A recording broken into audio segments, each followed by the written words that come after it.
موسیٰ ندی سے بڑے پیمانے پر پانی کے اخراج کے بعد موسیٰ نگر، شنکر نگر، کملا نگر، موسیٰ رام باغ کے قریب کے کئی علاقوں کے مکانات میں پانی داخل ہو گیا۔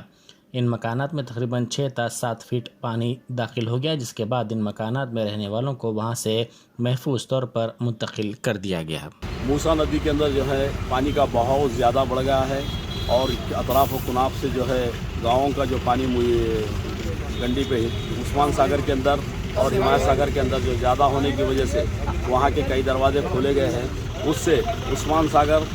اور گنڈی پیٹ کے دروازوں کو عثمان ساگر اور ہمایت ساگر کے دروازے کھولنے کے بعد جو ہے نا موسی لیور کے اندر پانی کی جو ہے نا بہاؤ زیادہ ہونے کی وجہ سے یہاں پہ جو 100 فٹ کی روڈ پوری کور ہو چکی ہے اور اطراف و کناف کی بستیوں کو بھی جو ہے نا پانی ٹچ ہی لیے۔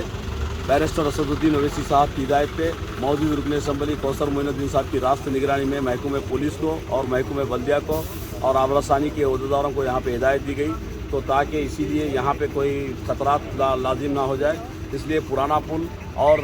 اس سے بازو جو نیا مستحصل پل ہے اس کو جو ہے نا بند کر دیا گیا ہے تاکہ عوام کو دشواری نہ ہو سکے اور کوئی خطرات لاگو نہ ہو سکے۔ اسی لیے مجلس اتحاد المسلمین کی نگرانی میں یہاں پہ جو ہے نا جو پانی کا بہاؤ موسیٰ ندی کے اندر کافی ہو چکا ہے اور ابھی آ رہا ہے، اسی لیے جو ہے نا راستوں کو روکا گیا ہے، لوگوں کو کوئی کسی قسم کی تکلیف نہ ہونے جانے اور اطراف و کناف کے جو ندی سے لگ کر جو مکانات ہیں ان کو خالی بھی کرایا گیا ہے راست ایم ایل اے صاحب کی ہدایت کے اوپر اور ایم ایل اے صاحب کی نگرانی میں۔ وہاں پہ جو ہے نا کاروان کارپوریٹر سامی یادو وغیرہ جو ہے نا سب کام کر رہے ہیں۔ مجلس اتحاد المسلمین کے ورکر عوام کے درمیان میں موجود ہیں۔